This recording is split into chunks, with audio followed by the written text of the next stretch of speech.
If McDaniel and Jacob are both convicted, they both could face up to 5 years to life in prison.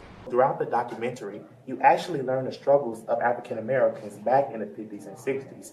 And if it weren't for civil rights leaders like Martin Luther King Jr., his ambition, his perseverance, we would not be where we are today. County Constable Clint Greenwood was arriving for work Monday here at the Harris County Courthouse when he was shot and killed.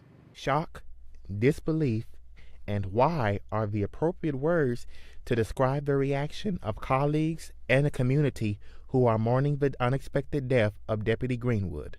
My heart goes out to his family. It's just an awful thing. I mean, they put their lives on the line every day to keep us safe, and then this happens. It's just terrible. It's like it's not real, like I'm going to wake up and it just hadn't happened. I mean, you just never expect that this actually happens to somebody that is your dear friend, like Clint was. I mean, I just can't say enough about it. Other officers all over the Houston area are also stricken with heavy hearts over the fallen constable's untimely death. Anytime something like this happens, especially when it's an ambush-style attack, it shakes us to our very core. It doesn't matter which department you work for in the area, it doesn't matter which badge you're working for, we're all one big family here, and this absolutely hits us very, very hard. We're still working the investigative process of it, and there's certain things that we just really don't want to elaborate on. We have representatives from virtually every agency in the area assisting with our investigation. Obviously, it's a brother law enforcement officer that was shot and killed this morning. Any death is tragic, but it's even more tragic when somebody that's sworn to protect the public has their life tragically shortened.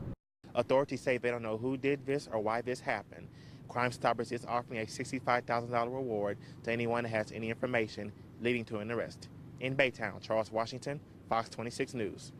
Talks of Donald Trump's potential budget cuts could affect programs like the Meals on Wheels behind me here, which senior citizens find to be very valuable in the community. Here's your meals. The Meals on Wheels program delivers hot and nutritious entrees to vulnerable and high-risk senior citizens in local and nationwide areas daily. Hello, Miss Parson, Meals on Wheels. How you doing today? Want you come in? Sure. The Parsons absolutely love the program. They say it is very beneficial and preserved. It's one of the greatest things that I've encountered is public service, and I appreciate it untold ways because I'm not able to do any cooking.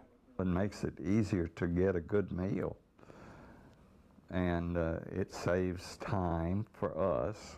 However, the Parsons could be one of the fewer recipients to not receive meals anymore due to President Trump possibly cutting the program's budget. Well, I think it would be a shame. This can't be happening. Something this good and wonderful cannot be cut. And I hope I'm right. The budget cut could also affect employees like Toshiba Robinson, who is a lead delivery driver and loves her job dearly. It's really kind of messed up because we need our job like everyone else need their job, and it's very important because we have to come out here to make the people happy, because without seeing us, how are they going to eat each and every day? It would be very difficult. Some of it will just have to be who's the neediest. We would have to eliminate some routes, and we currently cover from Katy to Galveston County, and so we'd probably have to retract our boundaries as well. Changing the community, changing the people, and changing the children for the better is what the Change Happens program stands for. The organization was designed to help mentor at-risk children and offer affordable housing to poverty-stricken families, all created by one Reverend's vision. All from a dream. I literally dreamed about what we're doing. I dreamed about it, 34 years ago, that I was going to buy these crack houses you see on the wall right there, and I was going to build a building. I woke up from that dream 34 years ago, and I bought the crack houses you see in these pictures, and plus also 22 years after that dream, I began to build this building. So do dreams come true? Absolutely. I think the purpose is to get back to kids that are less fortunate, to show them that it's okay to go to school and make it out, and you don't have to be always in trouble to be successful.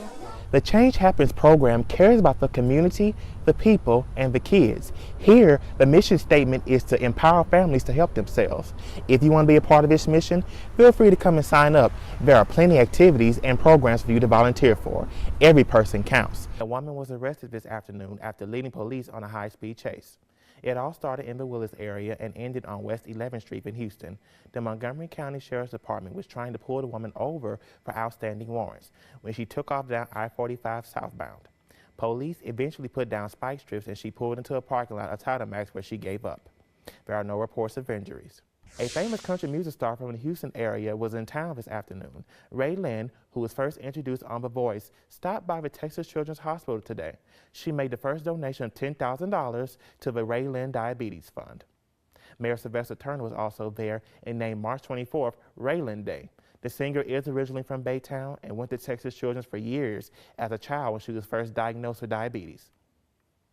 It's something dear to my heart. There's a lot of kids that get really lost in finding out that they have type 1 diabetes, that they lose, their passion to do things. And I wanted to show them that it's okay to have type 1 diabetes and still live your life and have a healthy, full life. This is a very special day, not just for Ray Lynn, but for the fact that she's bringing attention to type 1 diabetes, helping educate people about it.